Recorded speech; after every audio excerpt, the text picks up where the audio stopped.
그 부처님께서 팔정도를 그 중도라고 하신 이유가 있거든요. 이게 이제 아까도 말씀드렸지만 이제 이 불교의 그 핵심은 연기법인데 연기를 이해를 하면은 그러니까 이 세상에 있는 모든 법이 연기 조건에서 일어난다.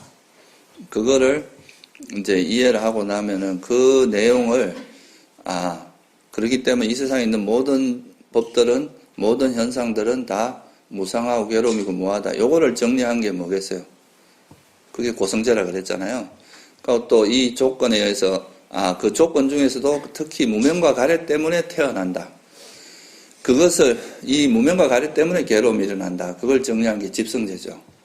그러니까 이 무명과 가래가 소멸된 것이 완전한 행복이구나. 이렇게 정리한 게 멸성제잖아요. 그래서 사실 그 연기를 이해하면 고성제, 집성제, 멸성제가 다 나와요. 연기법을 통해서. 근데 이제 여기서 그러면 이까지 이제 이게 진리를 이해하고 나면 그 다음에 이제 이건 알았는데 그 다음에 뭐가 필요하냐면 그러면 어떻게 이 그 무명과 가래를 소멸할 것인가? 그 방법이 있잖아요. 그거를 깨달은 분이 부처님이거든요. 이거는 원래 이 세상에 존재하는 거지만 부처님이 나시기 전에는 이런 팔정도는 잘 안 드러나요. 그러니까 이런 진리가 잘 드러날 수가 없죠. 세상에 원래 있다 하더라도 부처님께서 이 세상에 출현하셨기 때문에 이게 진리가 드러난 거라고 볼 수 있겠죠. 그죠? 그래서 이제 그거를 이 연기법에다가 이제 그러면 어떻게 하면 무명과 가래를 소멸할 것인가 하는 그 방법론을 결합시키면 그게 사성제가 되는 겁니다. 그래서 어떻게 보면 연기법을 연기를 부처님께서 깨달으시고 나서 그 깨달은 내용을 좀 더 체계적으로 정리한 게 사성제다. 이렇게 말할 수도 있겠죠. 그죠? 이제 이건 법문을 좀 더 명확하게 하기 위해서 사성제라는 그런 틀로서 정확하게 설명을 했고, 그 벗어나는 방법을 뭐로 설명했냐면 바로 팔정도로 설명을 했는데, 이걸 왜 중도라고 했느냐? 그거부터 먼저 간단히 좀 설명을 드릴게요. 우리가 보통 이제 사람들이 이 욕계라는 말, 우리가 사는 세상을 욕계라고 하는데, 이 욕계라는 말 자체가 아까 말씀드렸듯이 원어가 뭐냐면 까마 위자랍니다. 까마라는 이제 이거 원래 장음으로 발음해야 되거든요. 까마라는 말이 뭐냐면은 감각적인 욕망 이런 뜻이에요. 그래서 이 위자라는 건 세계, 경지 이런 뜻이니까 욕계라고 번역을 한 거거든요. 그게.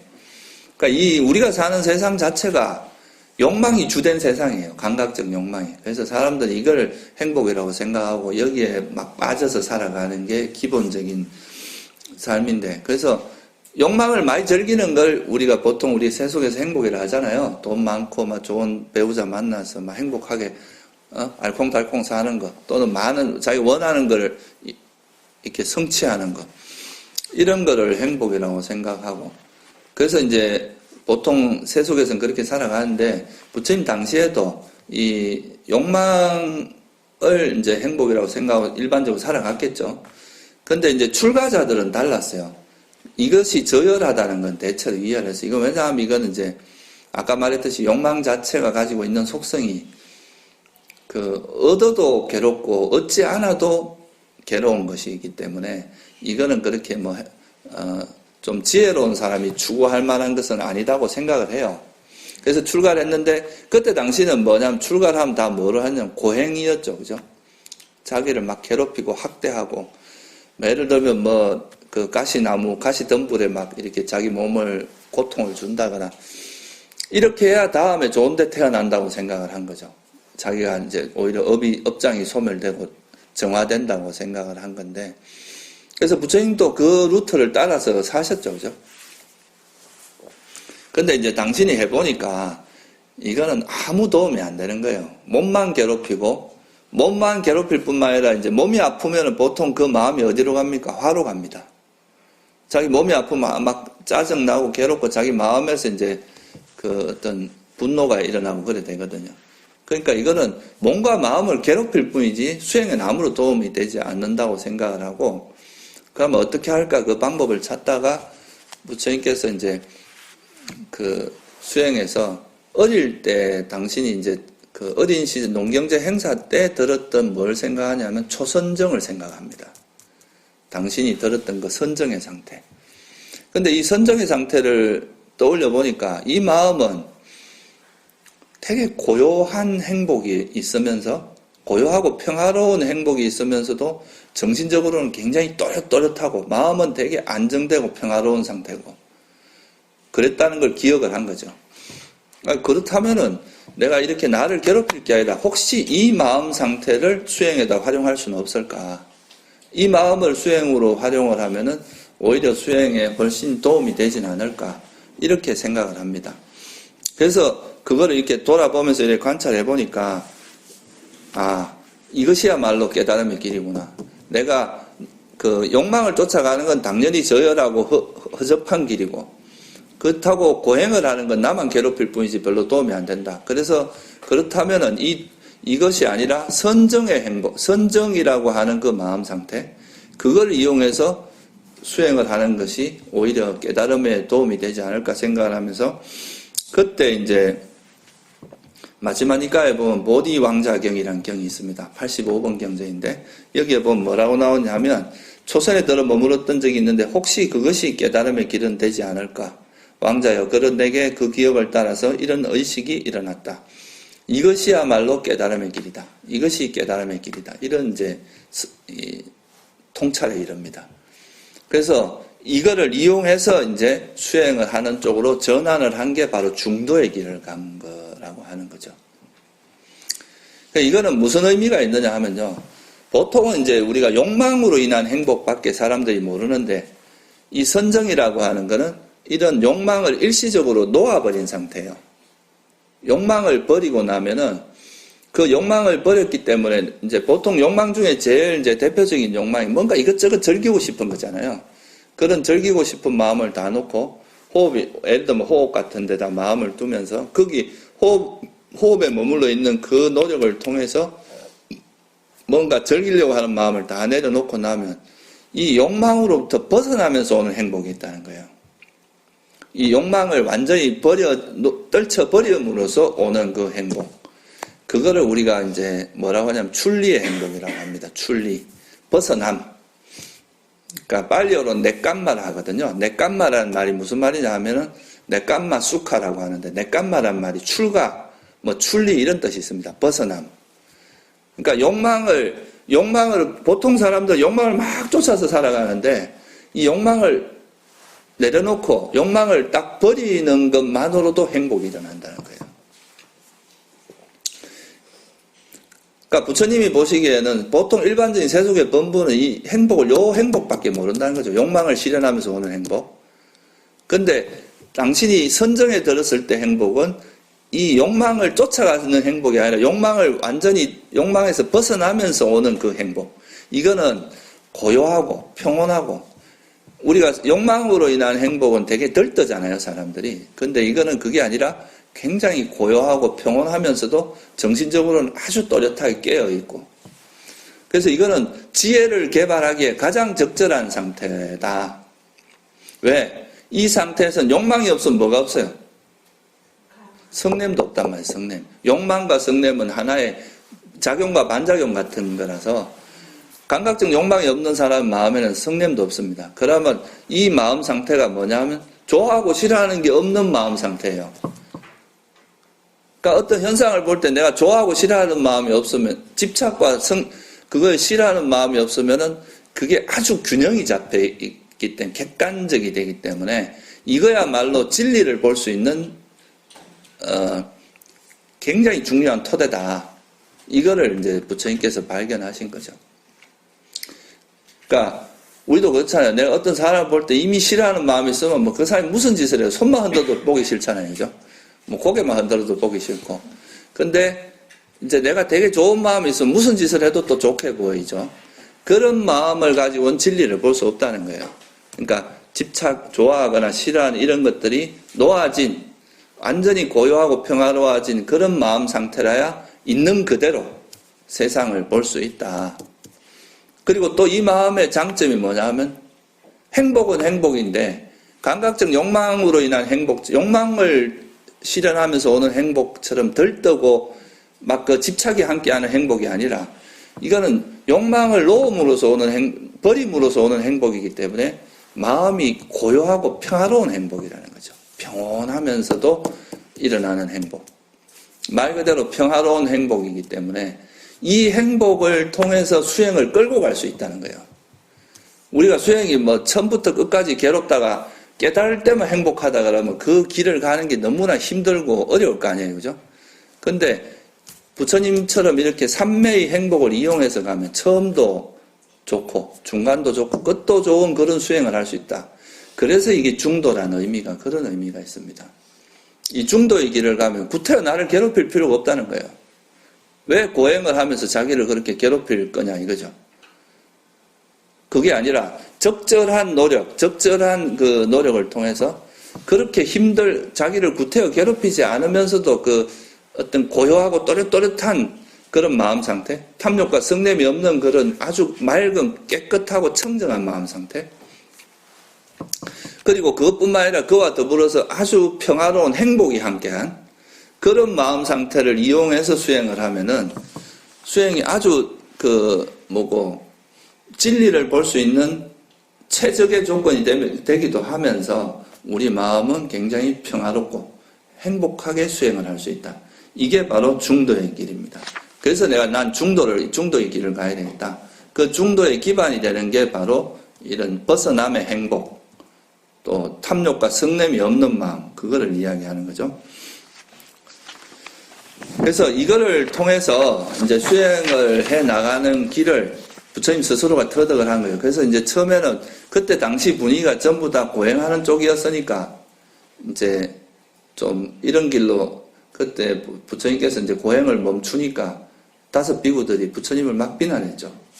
저 인간은 타락했다.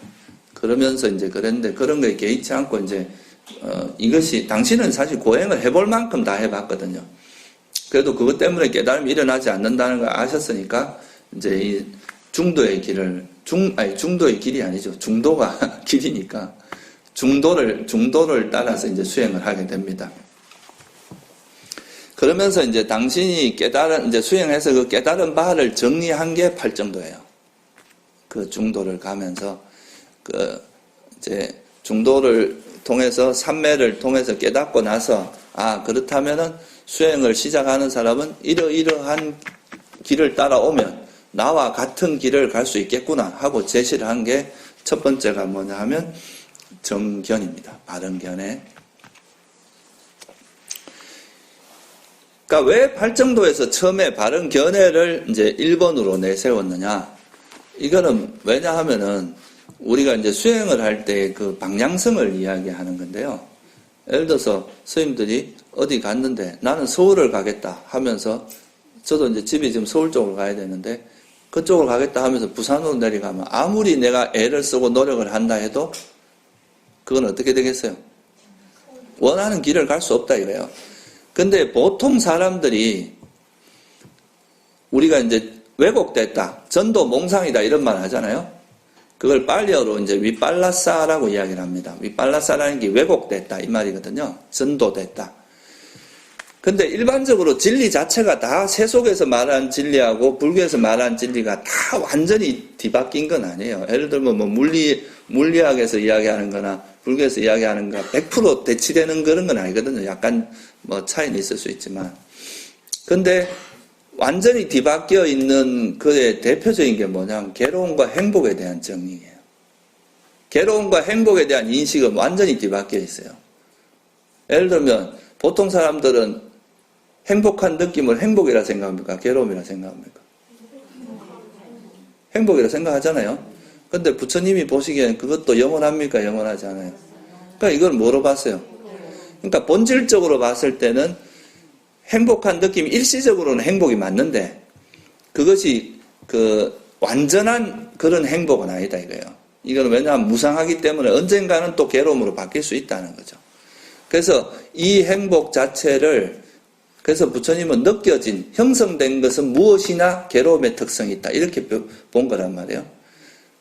근데 만약에 이거를 행복으로 생각을 하고 내가 그쪽 방향으로 계속 노력을 한다면 우리가 괴로움을 소멸할 수가 없겠죠. 그죠? 그래서 제일 먼저 시작해야 될 게 뭐냐면 괴로움과 행복에 대한 명확한 정의. 그러니까 뭐가 괴로움이고 뭐가 행복인지를 명확히 일단 이거는 그러니까 세속적인 견해가 아니라 깨달은 붓다의 눈으로 본 행복과 괴로움에 대한 정의를 정확히 이해를 해야 될 거 아니에요. 그죠? 그래야 우리가 바른 길을 갈 수 있을 거 아닙니까? 그거를 제시한 게 바로 바른 견해예요. 아까 말했듯이 형성된 법은 괴로움이다. 그러니까 존재, 물질과 정신현상 자체는 괴로움의 특성이 있다라는 게 고성제 내용이잖아요. 그럼 형성되지 않은 법, 더 이상 태어남이 없는 그 상태가 행복이다. 이렇게 봐야 어느 방향으로 노력을 하겠어요? 멸성제를 실현하는 방향으로 노력을 할 거 아니에요. 그죠? 괴로움을 계속 유발하는 쪽으로 노력 안 할 거잖아요. 그래서 이 괴로움과 행복에 대한 명확한 정의. 그 다음 이 괴로움 일어나는 원인이 뭡니까?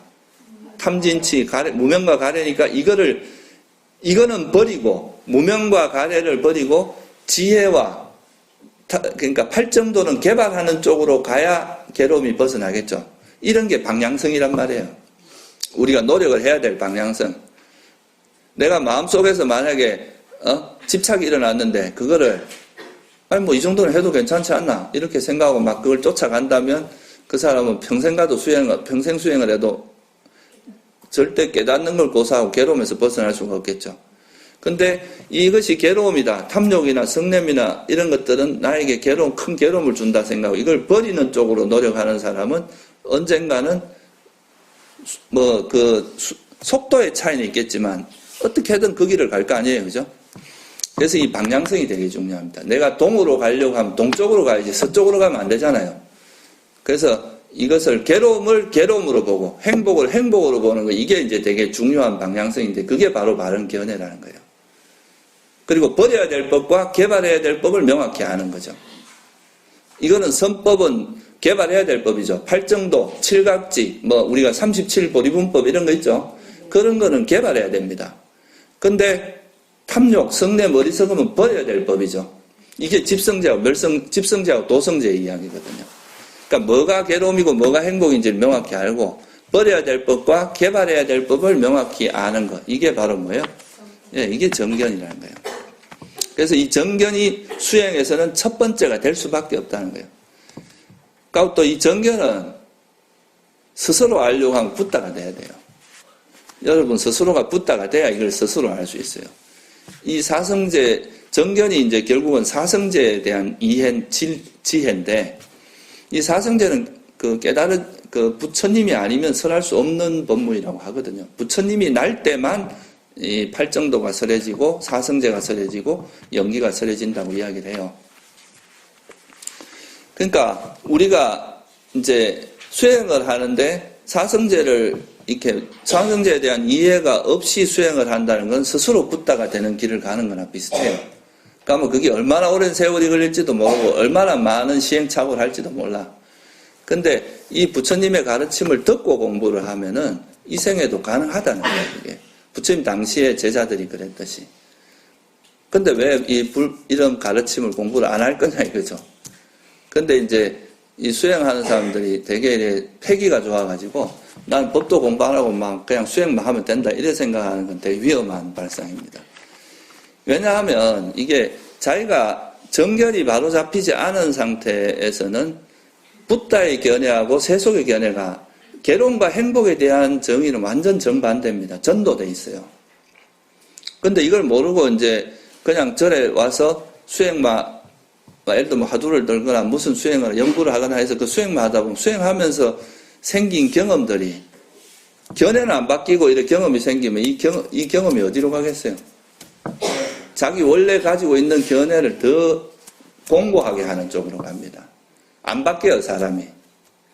근데 이 견해가 일단 바른 견해를 이제 적어도 배워서라도 이렇게 일단은 배워야 돼. 배우고 그걸 해놓고 그 방향으로 노력을 하다 보면 이제 바른 견해의 방향으로 여러분 마음들이 이제 세팅이 돼 갈 거 아니에요, 그죠? 그게 바로 이제 이 팔정도의 핵심입니다. 그러니까 바른 견해를 바탕으로 해서 이제 세상도 이해하고, 그 다음에 사유, 생각할 때도 탐욕이 있는 생각은 유익합니까? 해롭습니까? 그러니까 이건 버려라 이거예요. 성냄이 있는 생각은 유익해요? 해로워요? 그러니까 성냄이 없는 생각을 해라. 그 다음 남을 해치는 생각은 해롭잖아요. 그러니까 남을 해치지 않는 생각을 해라. 이게 바른 사유의 정의거든요. 그러니까 그런 바른 사유, 이런 거의 정의 속에 사성제에 대한 바른 견해가 다 내포되어 있는 거예요. 그리고 바른 노력은 뭘 바른 노력이라고 합니까? 해로운 법은 버리고 유익한 법은 개발하는 거잖아요. 그럼 뭐가 버려야 될 법이고 뭐가 개발해야 될 법인지를 알아야 되겠죠. 그게 이제 정견이잖아요. 그게 바른 견해거든요. 이게 집성제, 도성제 이야기거든. 그러니까 그걸 알아야 바른 노력도 할 수 있고, 또 그 사띠라고 하는 거는 사실 뭐 이걸 내가 자세히 설명드리긴 어렵지만 이건 일종의 잊지 않는 겁니다. 기억하는, 우리가 망각하지 않는 것. 그러면 우리가 여러분들이 기억해야 될 게 있고 기억하지 말아야 될 게 있어요. 저 사람에 대한 원한 같은 거는 기억을 버려야 돼. 근데 사성제나 우리가 부처님의 가르침에 대한 건 철저히 잊지 말고 기억을 해야 되겠죠. 그러니까 그것도 버려야 될, 뭐를 버려야 되고 뭐를 기억하지 말아야 될 것과 기억해야 될 거를 알 수 있을 거 아니에요. 그죠?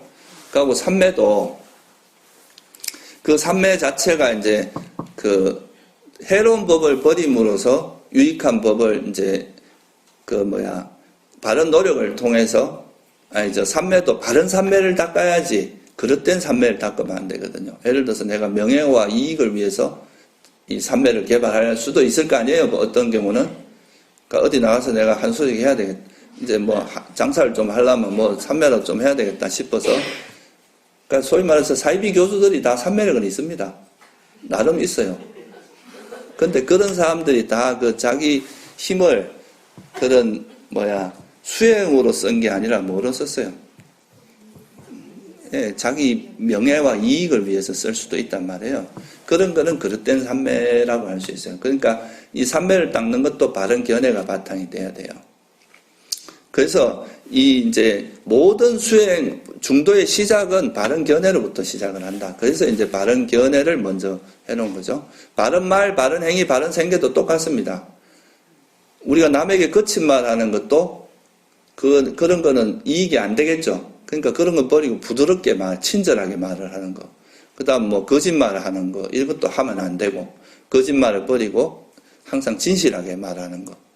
그 다음에 남을 이간질 시키는 게 아니라 화합시키는 말을 하고. 이런 게 다 이제 바른 견해를 바탕으로 일어나는 거죠.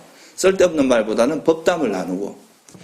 행위도 이제 살생, 도둑질, 음행, 삿된 음행은 버리고, 이제 자비를 행하는 거. 그 다음에 거짓말 안 하고 정당하게 우리가 뭔가를 얻고.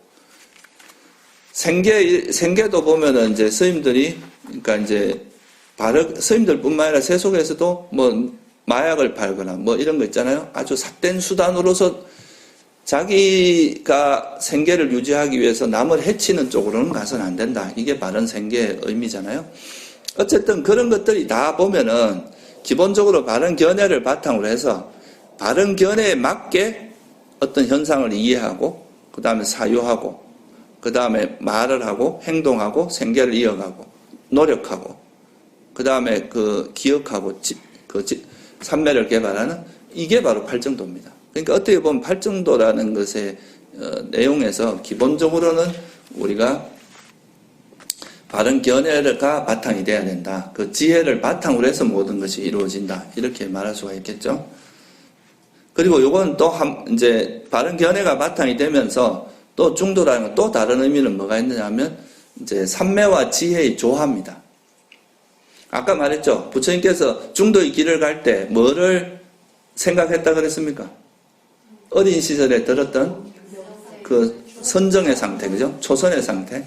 그게 뭐냐 하면, 그러니까 탐욕과 성냄이 없는 번뇌가 일시적으로 가라앉은 그런 마음 상태를 뭐라고 하냐면 삼매라고 합니다. 넓게 이야기하면. 그러면 그런 마음 상태가 돼야 뭐가 생길 수 있겠어요? 지혜가 생길 수 있겠죠. 지혜가, 내 마음에 욕심이 있는 상태에서 무슨 지혜가 생기겠어요? 그죠? 그러니까 탐욕과 성냄이 없는 상태에서 지혜가 생길 수 있고, 또 탐욕과 성냄을 가라앉히기 위해서는 뭐가 필요하겠어요? 지혜가 있어야 됩니다. 그래서 부처님께서는 지혜 없는 삼매는 없고 삼매 없는 지혜는 없다. 이게 이제 어디에 나오는 이야기냐 하면 법구경에 나오는 이야기입니다. 법구경 개송 이제 372번 개송에 보면 뭐가 나오냐 하면 지혜 없는 자에게 선정은 없고 선정 없는 자에게 지혜는 없다. 선정과 지혜를 함께 갖춘 자는 참으로 열반에 가까워지리라. 이렇게 하는 개송이 있어요. 그래서 이거는 우리 마음에서 고요함이 바탕이 돼야 지혜도 생기고 지혜가 없으면 또 마음이 이렇게 고요해지잖아. 탐욕과 성냄을 버리는 것도 지혜의 힘이거든요. 그래서 만약에 이제 이걸로 비유를 하자면 요게 이제 지혜고 요게 삼매고 요게 지혜라고 한다면 삼매가 이제 숨고 지혜가 드러나는 것이 그러니까 지혜가 드러날 때도 있고 지혜가 숨고 삼매가 드러날 때도 있을 거 아니에요. 그죠? 이런 거에 따라서 우리가 구태여 구분하자면 사마타, 위파사나 이렇게 구분할 수 있다는 거예요. 그러니까 내가 만약에 호흡 수행을 하는데 호흡에만 마음이 고요히 있으면서 이제 마음이 움직이지 않고 거기에 잘 집중이 돼 있다. 이런 경우는 여기에 마음은 고요하게 있지만 이걸 고요하게 만들기 위해서는 탐욕이나 성냄이나 이 5장애를 버리는 지혜가 작용을 해야 되거든요. 그러니까 그 지혜는 그냥 베이스로 받쳐주면서 드러나기는 고요함이 드러나는 거죠. 근데 이 고요함을 바탕으로 해서 또 우리가 물질이나 정신현상의 무상함을, 괴로움을, 무아를 이렇게 통찰하는 사유를 한다거나 이렇게 하면은 그때는 고요함이 바탕이 되면서 뭐가 드러나는 때겠어요? 지혜가 드러난다 이거예요. 그러니까 사실 이거는 같이 가요. 같이 가는데 상황에 따라서 이제 뭐가 드러나에 따라서 어떤 때는 사마타를 하기도 하고 어떨 때는 이제 위파사나 또는 지관이라 그러죠. 사마타를 지라 그러기도 하고 위파사나는 관이라고 하죠. 우리가 중국에서는 지관으로 번역을 했어요. 그렇게 이제 볼 수가 있습니다. 그래서 이 중도는 삼매와 지혜의 조화 또는 사마타 위파사나의 조화 또는 지관 쌍수, 정의 쌍수 이렇게 이제 이야기를 할 수가 있는 거죠. 실제로 이 발리어 문법을 잘하는 사람, 저는 사실 잘 모르는데 내가 이제 누구한테 물어보니까 이 팔정도를 표현할 때는 단수로 표현한대요. 팔정도 자체를 복수 형태로 하는 게 아니고 왜 그렇게 했어요? 하나다 이거는. 실제로 같이 작용을 하는데 설명을 하기 위해서 그냥 8가지 요소로 설명을 한 거지 실제로는 같이 작용을 한다는 거죠. 특히 이제 정어, 정업, 정명이라고 하는 요 3가지는 계율에 해당하거든요. 이제 조금 더 자세히 설명을 드리면 이제 바른 견해와 바른 사유는 구태여 나누면 지혜에 해당해요. 해에 해당하고 계정의 사막으로 나눌 때 정어, 정업, 정명 요 3가지는 뭐에 해당하냐면 계에 해당합니다. 그 다음 정정진, 정념, 정정이라고 하는 요 3가지는 정에 해당해요. 근데 이제 계라는 건 항상 평소에 그런 상황에서 계를 안 어기는 거지 평소에 작용하는 요건 좀 토대 같은 역할이에요. 정어, 정업, 정명은. 정어라는 건 말을 할 때만 작용되는 거잖아요. 그러니까 이거는 이제 항상 되는 건 아니고, 기본 베이스라고 한다면 정견, 정사유, 정정진, 정념, 정정이라고 하는 요 5가지 요소는 항상 함께 작용을 합니다. 그래서 이 바른 견해는 말 그대로 아까 말했듯이 이것은 괴로움이다. 그러니까 형성된 법은 괴로움이다. 형성되지 않은 것은 행복이다. 그리고 또 행복이란 표현보다는 부처님께서는 괴로움의 소멸이란 표현을 더 많이 쓰셨어요. 그러니까 괴로움과 괴로움의 소멸 이렇게 표현하셨죠. 그리고 이제 집성제는 유익한 법, 버려야 될 법, 해로운 법. 도성제는 개발해야 될 법, 유익한 법 이렇게 그걸 이해하는 게 정견이라 그랬죠. 그러니까 그렇게 나한테 마음에서 어떤 현상이 딱 일어나면 이건 탐욕이구나. 그럼 이건 버려야 될 법. 이렇게 탐욕이라고 이해하는 것 자체가 이게 이제 벌써 해로운 법으로 이해하는 거잖아요. 그러니까 그렇게 어떤 현상을 꿰뚫어 보는 것이 지혜라고 보통 바른 지혜입니다.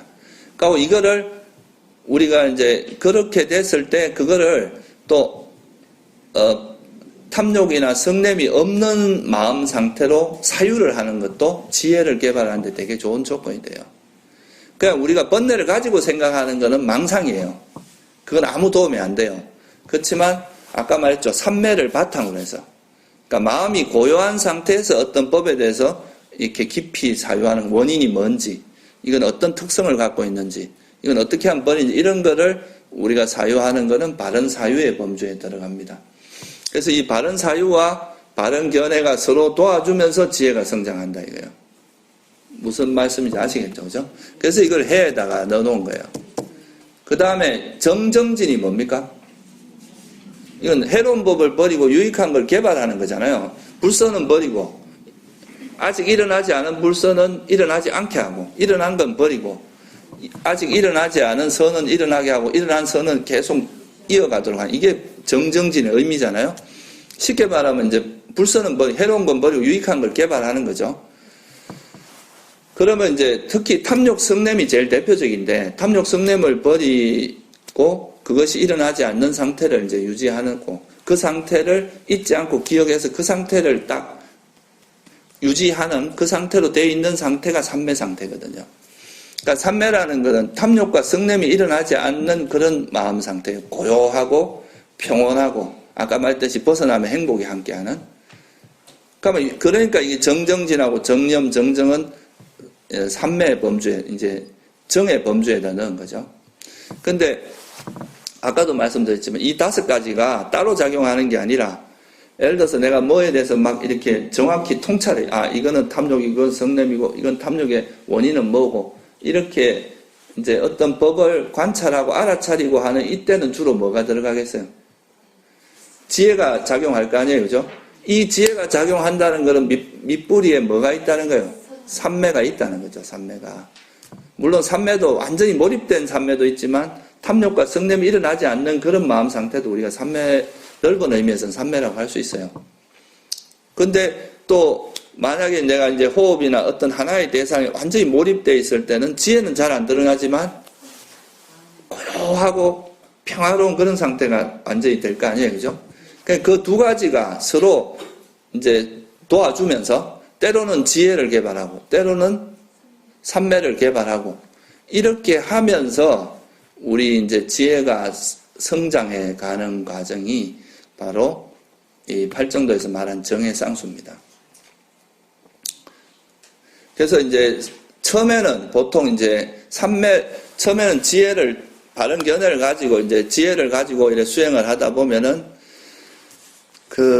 이걸 조금 더 구체적으로 이제 예를 들어서 호흡 수행을 가지고 제가 이제 호흡 수행을 예로 들어서 간단히 설명을 드리면, 이제 우리가 호흡 수행은 이제 들숨 날숨이라고 하는 이 숨에다가 이제 숨을 방편으로 해서, 이건 만약에 이 방편은 뭐 화두가 될 수도 있어요. 근데 하여튼 이제 들숨 날숨이라고 하는 이 방편을 가지고 여기에만, 이것만 잊지 않고 내가 여기에만 딱 마음을 두겠다고, 이제 이 다른 거는 다 잊어버리고 오직 들숨 날숨만 잊지 않고 기억해서 이것만 알고 있는 마음을 쭉 유지하려고 노력을 하는 거죠. 근데 그렇게 하다 보면, 근데 우리 마음이 이렇게 잘 길들여지지 않았기 때문에 이 호흡에만 머물려고 해도 안 잊고 도망 다니게 돼요. 이 마음이 주로 뭐냐면 탐욕과 성냄, 뭐 해태 혼침, 들등과 후회, 의심이라고 하는 5장애가 계속 방해를 합니다. 근데 아라한들의 특징이 아라한들은 어떠냐 하면은 내가 원하는 생각은 할 수 있고 원하지 않는 생각은 하지 않을 수 있다 그래요. 엄청 편하겠죠? 네. 그러니까 아라한은 내가 원하는 호흡에만 마음을 두겠다 하면 바로 그렇게 돼요. 그러니까 선정을 얻는 게 너무 쉬워요. 그러니까 아나함 정도만 돼도 그러니까 선정 얻는 건 굉장히 쉽습니다. 근데 우리가 그게 안 되는 건 왜 그렇게 했어요? 마음이 오염되어 있기 때문에. 그 오염된 마음이 주로 이제 감각적 욕망이나 성냄이나 해태 혼침이나 들뜸 후회, 주로 이제 욕망과 성냄이에요. 제일 대표적인 거는. 그러니까 이제 이 호흡에 마음을 두고 있으면서 이 욕망이 일어날 때는 이게 또 욕망이 작용하는구나 알아차리고 호흡으로 돌아올 수 있죠. 성냄이 일어나면 또 성냄을 알아차리고 돌아올 수도 있죠. 또 호흡에 마음이 이렇게 두려고 하는데 다른 대상으로 마음이 가요. 근데 우리가 처음에 이렇게 바라볼 수가 있어요. 이 호흡의 모든 현상들은 다 아까 형성된 법이잖아요. 형성된 법은 무상하고 괴로움이고 내 것이 아니에요. 그러면 어떤 게 일어나도 이건 뭐 무상한 거니까 하고 놓고 돌아올 수가 있고, 또, 이건 뭐 어차피 이건 뭐 불만족스러운 거고 불안전한 괴로움이니까 내가 여기 집착할 거 없다 생각하고 돌아올 수도 있잖아요. 또 내 것이 아니다 생각하고 돌아올 수 있죠. 이렇게 무상고 무아라는 이런 지혜가 있으면 호흡에 다른 생각으로 움직일 때 이걸 놓고 돌아오기가 훨씬 쉽겠죠. 그 지혜를 활용해서. 그러면서 세상에 대한 집착을 놓는 과정이에요, 이게. 호흡을 통해서. 내가 이런 것도 무상한 거니까 내가 여기 뭐 별로 내 애착 가질 게 아니다. 이러면서 마음을 어떤 대상이 나타나도 거기에 초연하면서 그냥 놓고 돌아올 수 있는 힘을 훈련을 하는 거죠. 근데 이렇게 도망가는 이유가 또 이렇게도 훈련할 수 있고 또 도망가는 이유가 이 마음 속에는 욕망이나 성냄이 있기 때문에 자꾸 그쪽 가서 달라붙을 거 아니에요. 그죠? 그러면 이건 욕망이 달라붙구나, 성냄이 있구나 하고 알고 돌아오는 요 과정에서도 뭐가 작용을 합니까? 이런 게 다 뭐가 작용하는 거예요? 그렇죠. 지혜가 작용하는 거예요.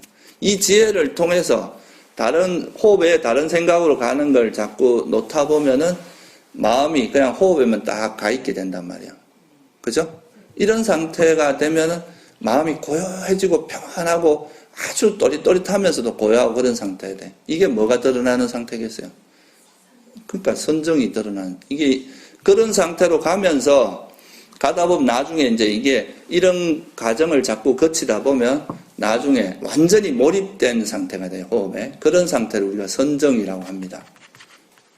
그러니까 그걸 이제 팔정도에서, 그래서 이 팔정도를 닦다 보면 나중에 어디로 가냐면 바른삼매, 경전에서 바른삼매는 선정을 이야기하거든. 4가지 선정. 초선, 2선, 3선, 4선.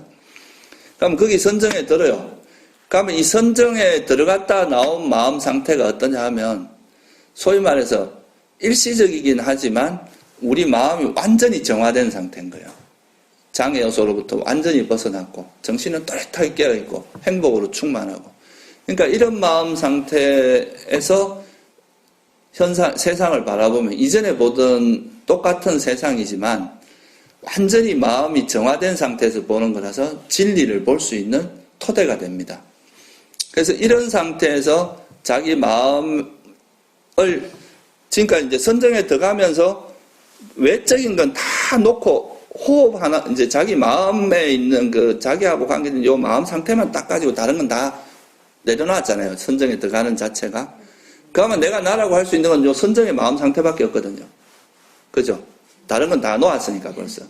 그러니까 요 선정의 마음조차도 무상하고 괴로움이고 내 것이 아니다 하면 처음에는 부처님이 이제 이것도 하나의 부처님의 대단한 지혜인데 처음부터 수행을 이제 다 놓으라 그러면 잘 못 놓으니까 처음에는 이제 선정을 통해서 감각적 욕망의 행복을 놓고 벗어남의 행복으로 이렇게 맛을 보게 한 다음에 이 벗어남의 행복조차도 무상하다. 선정의 행복조차도 무상하고 괴로움이고 무하다. 그래서 선정을 이루고 있는 요 몸과 마음조차도 무상하고 괴로움이고 무하다. 더 이상 내가 이제 애착을 갖다 붙일 곳이 없어지잖아요. 그럼으로써 이제 그때 보통 깨달음을 얻는다고 이야기를 합니다. 그래서 이제 8정도 다음에 아라한은 뭐냐 하면 10정도예요. 10정도. 그러니까 8정도 다음에 뭐가 생기냐면 바른 지혜가 생깁니다. 바른 삼매를 바탕으로 해서 바른 지혜가 생기고 그게 9번째 9정도고 마지막에 10정도가 뭐냐면 바른 해탈입니다. 그래서 보통 유화까지는 8정도인데 아라한은 10정도라고 이야기를 하죠. 그러니까 그게 삼매를 통해서 이제 깨달음을 얻는 그런 과정을 설명을 하고 있습니다. 그래서 이 8정도를 닦으면 뭐가 꿰뚫어 알아지더냐 하면 이제 바깥 경계들 모든 세상들이 무상고 무아임은 수행 과정에서 계속 통찰하면서 이게 놓아왔잖아요. 그죠? 그럼 이제 그 남아있는 자기 마음 상태조차도 무상고 무아임을 관찰하니까 이 세상에 조건지어진 것은 다 무상하고 괴로움이고 무아라는 그런 거를 스스로 알게 될 거 아니에요. 그죠? 그게 뭐라 하는 겁니까? 고성제, 철저히 알아야 될 고성제를 통찰하는 거예요. 그죠? 그러면 이 고성제가 철저히 알아지면 뭐가 버려집니까? 그러니까 가래, 무명과, 왜냐, 이거를 무상하고 괴로움이고 무아라고 보는 게 아니라 내 것이라고 보고 이랬기 때문에 가래가 이거를 철저히 봤기 때문에 무명과 가래가 버려지겠죠. 집성제가 버려집니다. 그럼 뭐가 실현돼요? 멸성제가 실현된다. 이게 이제 그 아란이 될 때 그 사성제가 깨뚫어라지는 거죠. 그러니까 팔정도가 완전히 개발되고 그걸 통해서 팔정도가 개발됐다는 도성제가 완전히 개발돼야 될 법은 개발되었고 철저히 알아야 될 고성제는 철저히 알아졌고 버려야 될 법은 버려졌고 실현돼야 될 것이 실현되어진기 때문에 그런 분이 이제 아란이 되는 거죠. 그렇게 해서 이제 그 깨달음을 얻을 수 있도록 부처님께서 당신이 깨달은 다음에 이렇게 사성제와 팔정도를 통해서 당신의 법을 듣는 사람은 누구나 이 길을 따라가면은 다 이제 깨달음에 이를 수 있도록 그렇게 법문을 하신 겁니다. 지금 이제 제가 오늘 짧은 시간이긴 하지만 그 불교 전체에서 가장 이제 핵심적이라고 할 수 있는 그 사성제하고 팔정도를 간단히 요약해서 말씀드렸는데 그래서 이 사성제라고 해도 되고 팔정도라고 해도 돼요. 왜냐하면 이 사성제 안에 팔정도가 들어있고 또 팔정도에서 바른견해 안에 사성제가 들어가기 때문에 사실은 뭐 같은 이야기나 다름없어요. 수행의 관점에서 이야기할 때는 좀 중도라는 표현을 팔정도라는 표현이 좀 더 많이 쓰고 진리라는 측면에서는 사성제라는 표현을 쓰는 게 좀 더 이제 보편적인 거지 두 가지는 사실 서로가 서로를 포함하고 있습니다. 그래서 이 부처님 그 사성제를 여러분들이 이해하고 이 사성제를 여러분 스스로가 터득해 가는 과정이 바로 수행이고 그것이 바로 중도 수행이다. 이렇게 이해를 하시면 될 것 같아요.